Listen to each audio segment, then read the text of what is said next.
Hello everyone, welcome back to my Deoghar diaries another part. এই যে busy রোডটা, এটা হলো টাওয়ার চক। আর ওই যে টাওয়ার চক ঘড়ি, আর এখানেই বেশ কিছু হোটেল রয়েছে। মোস্টলি সবাই কিন্তু এখানেই এসে হোটেলগুলোতে স্টে করেন। দেহঘর আসবো আর বাবাধাম যাব না, এটা হতেই পারে না। কিন্তু এখানে এসে আমাদের খুবই একটা বাজে এক্সপিরিয়েন্স হয়েছিল। আমরা এসেছিলাম 25শে ডিসেম্বর 2023। এই যে ভিড়টা দেখছো, এই ভিড়টা নাকি ভোর 4টের লাইন। ভোর 4টে থেকে এখানে এসে যদি তুমি লাইন দাও, তাহলে এই লাইনটা ওপর থেকে গিয়ে ওই বাবার মন্দিরে জল ঢালতে পারবে। খুবই দুঃখজনকভাবে আমরা এখানে পৌঁছেছিলাম 12টার পর, তাই আর বাবার মন্দিরে যাওয়া হলো না। এখানে আমরা আমাদের সংকল্প পূরণ করলাম।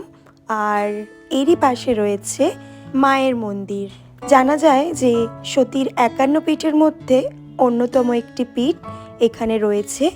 মায়ের মন্দিরের ভেতরে প্রচণ্ড ভিড় থাকার জন্য দর্শনের সময় আমরা কোনো রকম ভিডিও করে উঠতে পারিনি। তাছাড়া আমরা যতই ব্লগার হই না কেন, কখনো কখনো মনে হয় এই ধরনের জায়গাগুলোতে এসে যেন মনের একটা আলাদা অনুভূতিই কাজ করে। তাই ভিডিও করার মতো সেরকম মানসিকতাও থাকে না। এটা আমার পার্সোনাল ওপিনিয়ন। আপনাদের কি মতামত কমেন্ট করে অবশ্যই জানাবেন।